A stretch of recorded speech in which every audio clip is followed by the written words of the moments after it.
ازيكم يا جماعة عاملين ايه؟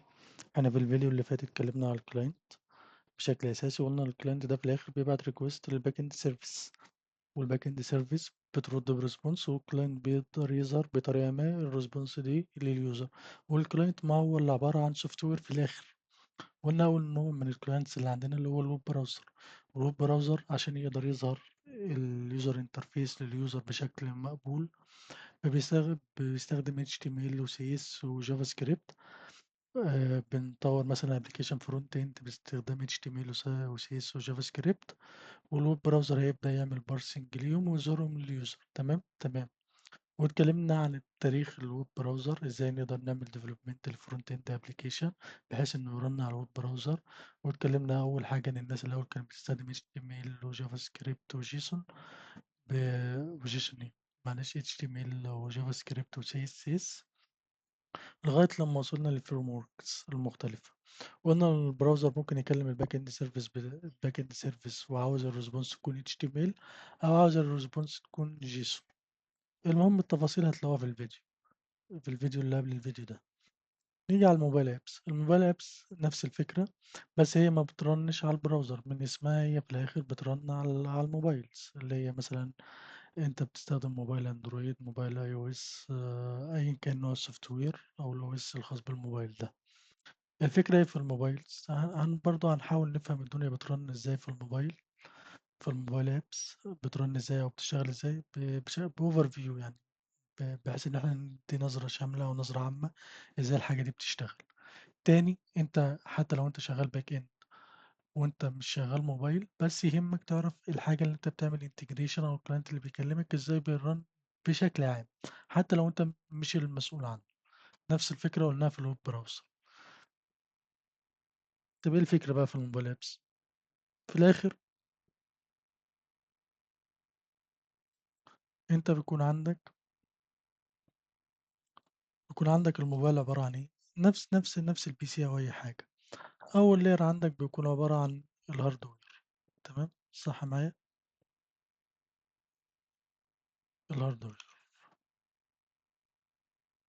تمام، اللي هي الكاميرا، السنسورز والحوارات دي كلها. طب ازاي انا كسوفت وير راجل بعمل ديفلوبمنت للسوفت وير، ازاي اقدر اتعامل مع الهاردوير دايركت؟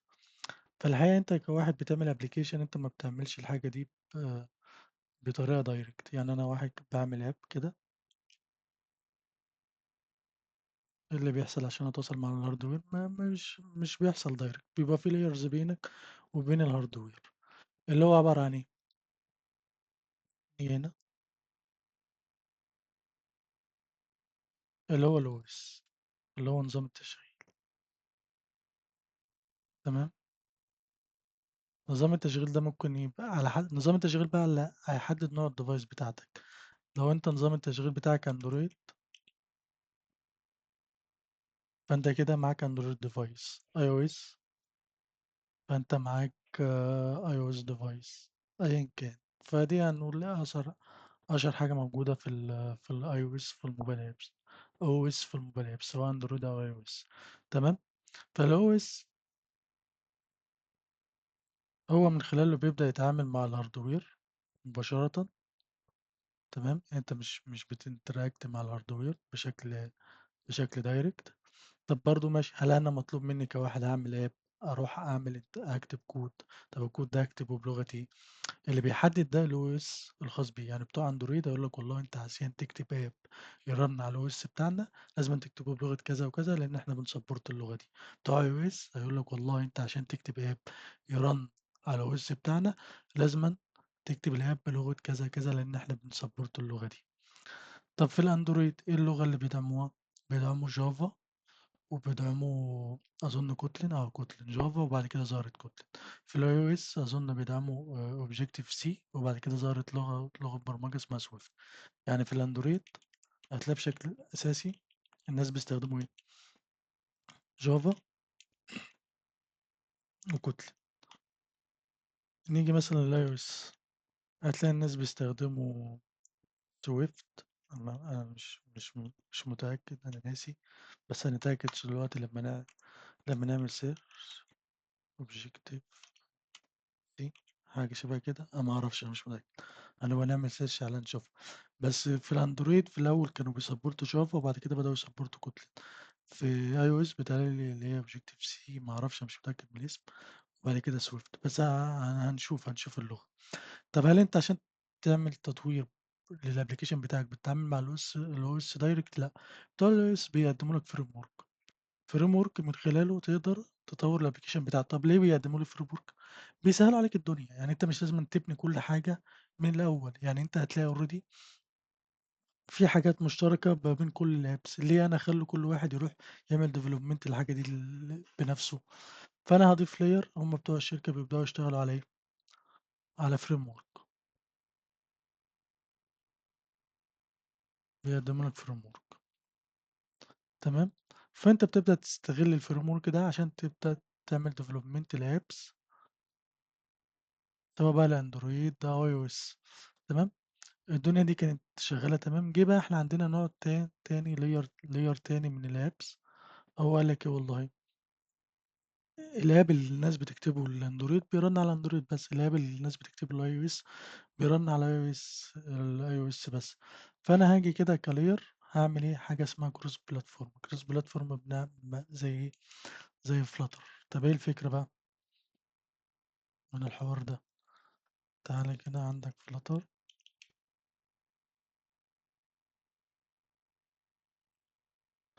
اللي أنا هاعمل لك framework بflutter هيتقدم لك framework وأنا بشكل implicit أو بطريقة غير مباشرة، بناءً على أنت عاوز تطلّع الoutput بتاعك كود بيرن على أندرويد أو كود بيرن على iOS، أنا هاعمل الخطوة دي بالنسبة لك.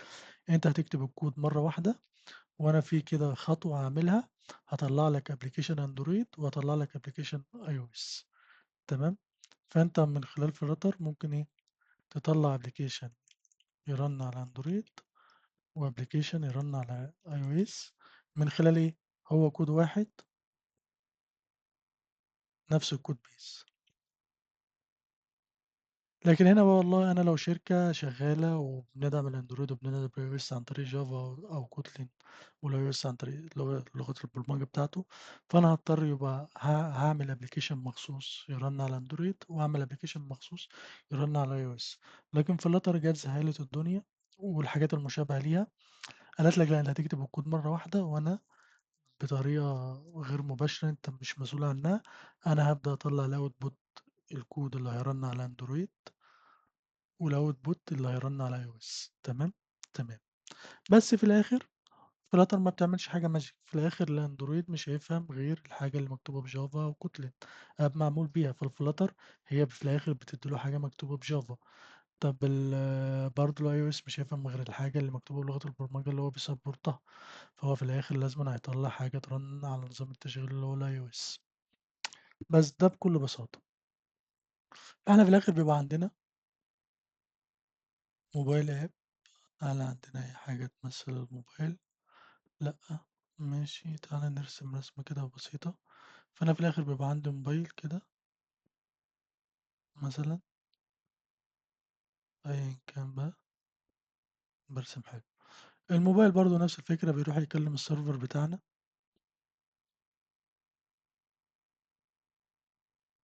نيجي هنا نعمل zoom برضه عن طريق النتورك، يعني النتورك رسمة تعالَ كده،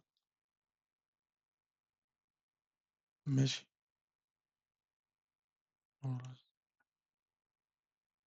الرسمة مش هتضبط، delete delete ماشي، أنا كده control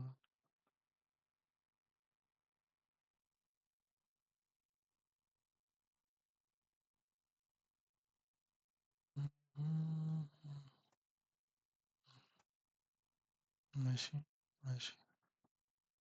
فأنت الrequest بيطلع من الموبايل بيوصل للسيرفر والسيرفر بيرجّع الresponse. في الأغلب زي ما قُلنا أنت هيكون الresponse اللي راجع من السيرفر هيكون JSON بس لا أكتر ولا أقل. بس هي دي الفكرة بتاعة الموبايل apps وإزاي الموبايل apps بترن وبتشتغل. تعالَ بقى نشوف حاجة كده، تعالَ نشوف مثلًا أندرويد، تعالَ أندرويد مثلًا أندرويد framework، تعالَ نشوف مثلًا أنا عايز حاجة شبه كده. تعالَ إحنا هنا شايف مع إننا ناس مش شغّالة أندرويد، أو أنت لو شغّال back end مش هتشتغل يعني مش هتعمل development للapplication، بس يهمك برضه تفهم الدنيا شغّالة إزاي في الframework أو الclient اللي أنت هتعمل integration معاه. أنت لو شايف أول حاجة هُم بيستخدموا أصلًا أندرويد، لو ما حدش عنده المعلومة كويس بيعتمد على الLinux kernel، هُم عدّلوا فيها، فهو ده يعتبر الOS اللي هو بيبدأ يتعامل مع الdevices بشكل أساسي. بعد كده عندهم layer تاني اسمه hardware abstraction layer، اللي هو الlayer اللي بيبدأ يبدأ يكلم الOS عشان يعمل interaction مع الdevices المختلفة، مع الhardware المختلفة زي الaudio زي الكاميرا زي الsensors. بعد كده عندهم native libraries وعندهم Android runtime. فوق ده كله عندنا بقى إيه، اللي هو الframework اللي هُم بيستخدموه. تمام. طب أنت بقى الsystem apps، أنت بقى عشان تبدأ تعمل الapplication بتاعك، أنت بتبقى في الlayer الأخير ده. تمام. تمام. نيجي ماشي أندرويد، ماشي أندرويد، ماشي. وأندرويد كنظام تشغيل بيرن على devices مختلفة، يعني نفس النظام التشغيل بيعملوا عليه تعديلات برضه، بس هتلاقيه بيرن على إيه، على الساعات، على التابلتس. تمام. تمام. نيجي مثلًا نرجع بقى أندرويد فريم ورك، جافا مثلًا، مثلًا rest. تعالَ كده جافا rest، خليك معايا، هي rest هنجيلها بس. تعالَ نشوف مثال مع بعض. تعالَ كده أندرويد ماشي، أنا هنا عاوز أكلم سيرفر، باجي هتلاقيهم عندهم الحاجة اسمها HTTP. ماشي، هتيجي هنا فين، ماشي دي library، أوكي HTTP عشان تسهل الcommunication. في الآخر هو بُص بيطلع بrequest عادي. تمام.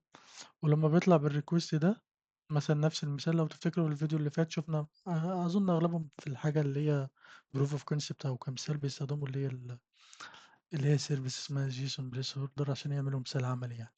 ولمّا بتيجي له الresult بيبدأ يعمل لها إيه، بيبدأ يظهرها للuser بطريقة معينة. في الآخر هو بيبعت request وبيستنى الresponse بتاعة الrequest دي، اللي هي في الآخر هتكون عبارة عن JSON، ولمّا الresponse ترجع هيبدأ يظهرها للuser.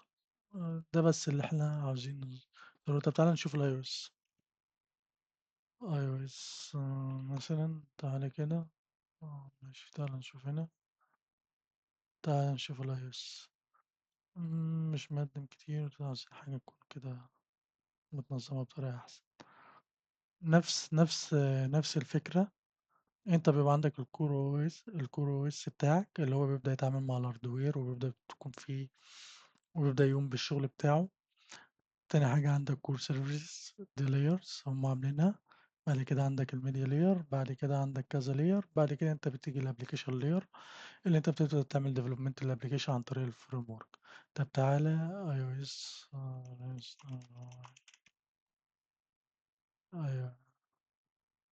تعالَ rest، ماشي، هي دي اللغة اللي هم بيستخدموها صح Swift، دي اللغة اللي هم بيستخدموها.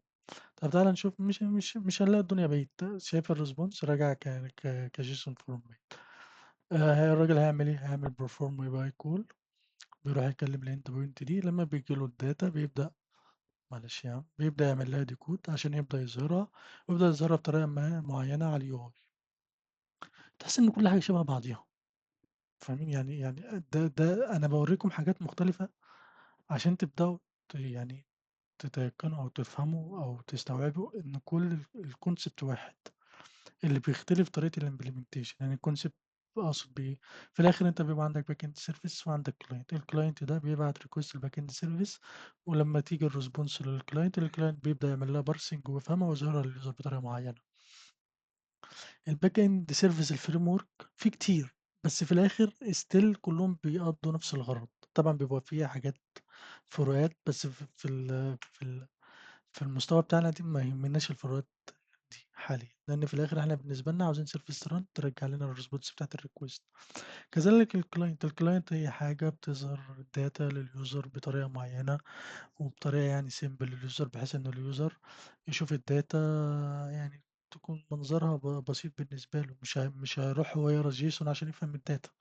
تمام، تمام، وبتسهّل الinteraction مع الuser، بس في الآخر الuser بطريقة ما هيعمل interaction، الclient ده بطريقة ما هيبعت request للbackend service والbackend service هترجّع له الresponse، بس لا أكتر ولا أقل.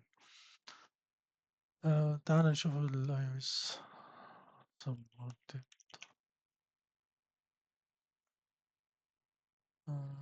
ماشي، لأ،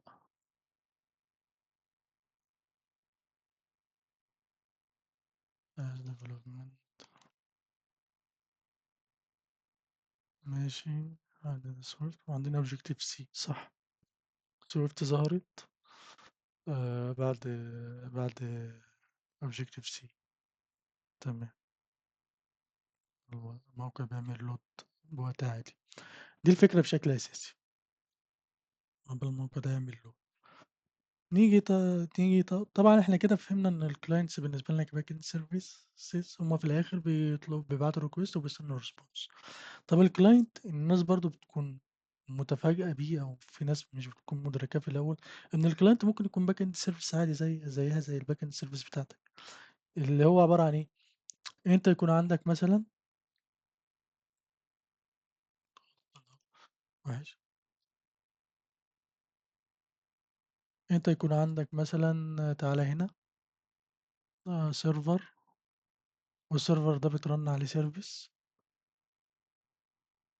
والserver ده بيرن عليه service معين، تمام، الservice دي مثلًا عند الservice دي ماشي، communicate والراجل ده بيرن عند الservice، برضه نفس الفكرة، عن طريق الnetwork الراجل هيكلمك يقول لك والله أنا عاوز data من الservice بتاعتك،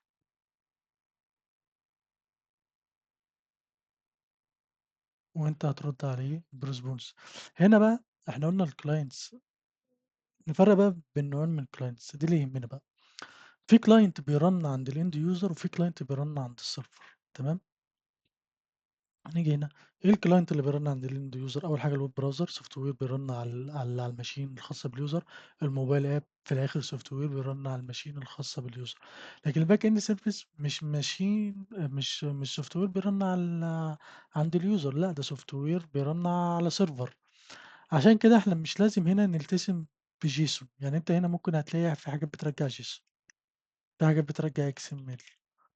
هتلاقي حاجات بتستخدم بروتوكول مختلف خالص، فبس إحنا مش عاوزين نخش deep لإن دي مش الحاجة اللي نتكلم عليها في الوقت ده، بس هنيجي لها في المستقبل بإذن الله. فلذلك الclient عادي ممكن يكون back end service تانية، تمام، تمام. ممكن برضه تكون machine زي عربية، غسالة، ساعات، تمام. مثلًا تلفزيون، بس التلفزيون هتلاقيه بيرن هو يعتبر هنعتبره أندرويد، لإن في الآخر الساعات بيرن عليها نظام التشغيل أندرويد أو ممكن يعملوا لها نظام تشغيل مخصوص، تمام، العربيات برضه، طب إيه الPOS دي؟ دي devices مثلًا لو أنت إيه، تعالَ أوصفها إزاي؟ أنت مش هتفهم مش هتستوعبها، POS machine حاجة شبه كده، ما في الآخر دي machine بتكلم الback end service بتاعتك وبيكون عليها application بيرن، في الأغلب برضه هتلاقيها بترن بأندرويد. تمام، تمام. إيه المعلومة المختصرة بقى اللي إحنا هنطلعها بالفيديوهين اللي إحنا اتكلمنا عليهم؟ اللي أنت بيبقى عندك clients الclients دي بتكلم الback end service والback end service بترد عليهم بresponse، تمام، تمام، هي دي swift ده الكود بتاعها، ماشي، ماشي، ماشي، ماشي، حلو. نرجع بقى زي ما قُلنا أنت بيكون عندك أكتر من client، كل client أنت بيبعت لك request وبيستنى response منك، الclient بيختلف على حسب نوع الclient اللي بيعمل integration معاك، لو هو web browser ففي الآخر هيrun على الماشين الخاصة بالuser وفي الآخر يا إما هترجع له JSON أو HTML. لو هو موبايل app في الآخر يا إما هيكون iOS أو Android في الآخر وهيكلمك عشان تبعت له الdata وهو يبدأ يظهرها للuser، أو another backend service هتكلمك وتبعت لها الresponse برضه وهي تبدأ تhandle الresponse دي، وفي الأغلب إما JSON أو إما XML لو هُم حاجة مختلفة خالص، أو ماشين اللي هي BOS دي، في الآخر ممكن ترجّع لها JSON، في الآخر هي ممكن تrun بنظام تشغيل أندرويد أو devices مختلفة، اللي هي ممكن هتلاقيها بقى ساعات، عربيات، أي حاجة دلوقتي بقوا بيقولوا عليها حاجة ذكية، شاشات ذكية، أيًا كان نظام التشغيل اللي بيرن عليها، لأن مثلًا حاجة زي سامسونج بتعمل نظام التشغيل الخاص بيها للساعات، للشاشات بتاعتهم. بس أتمنى يكون الفيديوهين دول مفيدين، بحيث إن إحنا نستوعب الclients وإيه الclients اللي إحنا بنعمل integration معاهم.